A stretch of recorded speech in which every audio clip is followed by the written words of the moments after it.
Հայաստանի համար ստրատեգիական նշանակություն ունեցող հյուսիս-հարավ ավտոմայրուղու Քաջարան-Ագարակ ճանապարհահատվածի շինաշխատանքները սկսվել են նախորդ տարվա մայիսին։ 1 տարի անց արդեն կատարվել է շինաշխատանքների 15%-ը։ 32 կիլոմետրանոց ճանապարհահատվածի կառուցման վրա աշխատում է 200-ից ավելի շինարար, 300-ից ավելի տեխնիկա։ Աշխատանքները իրականացնում են իրանական 2 ընկերություններ։ Հաշվի առնելով եղանակային լավ պայմանները, նախընտրությունը տալիս ենք բետոնային շինությունների կառուցմանը։ Մենք այսօր աշխատանքները ամբողջ ծավալով առաջ ենք տանում։ Մենք առաջ ենք գնում ըստ ժամանակացույցի եւ կարծում ենք հնարավոր է շատ մասեր կարողանանք ժամանակացույցից ավելի շուտ վերջացնել։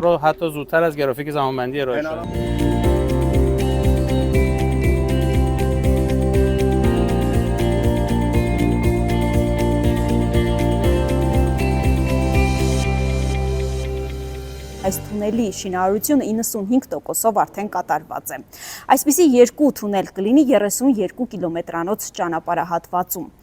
Թունելներից բացի նաև 12 կամուրջ կկառուցվի 5 ճանապարհային հանգույց։ Հայաստանի Հանրապետության միջպետական ճանապարհի համար առաջի անգամ ենք մենք տենց հսկայական, տենց բարդ ռելիեֆում աշխատանք իրականացնում։ Մենք օրական կապի մեջ ենք իրանց հետ, բացի դրանից շինարարության որակը, ծավալները եւ այլն ընթացքը հսկում է տեխնիկական հսկողության թիմ, որը խորվատական կազմակերպությունն է, իրանք գտնվում են 24 ժամ այս օբյեկտում, իրանք են հետևում աշխատանքներին, իրանք են հետևում որակին, իրանք հետևում են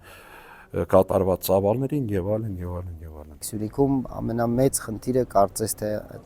ենթակառուցվածքների իմաստով հենց ճանապարհներ եղել է տասնամյակներ շարունակ, ոլորանները մեզ բոլորիս հայտնի, այլևս մնալու են անցյալում, որովհետև հյուսիս-հարավը լուծում է այդ բոլոր խնդիրները։ Վստահ եմ, որ բոլոր այդ մարդիկ, ովքեր մի քանի անգամ եկել են Սյունիք, առնվազն մի քանի անգամ տարբեր տեղերում վթարներ են տեսել, ինքը իրականում շատ մեծ խնդիր էր, եւ այս ճանապարհը ոչ միայն այդ իմաստով, այլ տնտեսական իմաստով ամբողջությամբ փոխելու է պատկերը Սյունիքի մարզի, որովհետև ինչպես որ դուք գիտեք, ինքը ոչ միայն Հայաստանին վերաբերելի ճանապարհ է, այլ ինքը շատ մեծ ճանապարհային հանգույց է տարածաշրջանային եւ բնականաբար նախ եւ առաջ շահելու են այն բոլոր համայնքները, որի մոտով անցնում է այս ճանապարհը։ Սոցիալ-տնտեսական իմաստով, օրինակ մեղրեցիների եւ քաջարանցիների համար փոխելու է գրեթե ամեն ինչ։ Պատկերացրեք 2 ժամ ավելի կարճ է տևելու մայրաքաղաք հասնելու տևողությունը։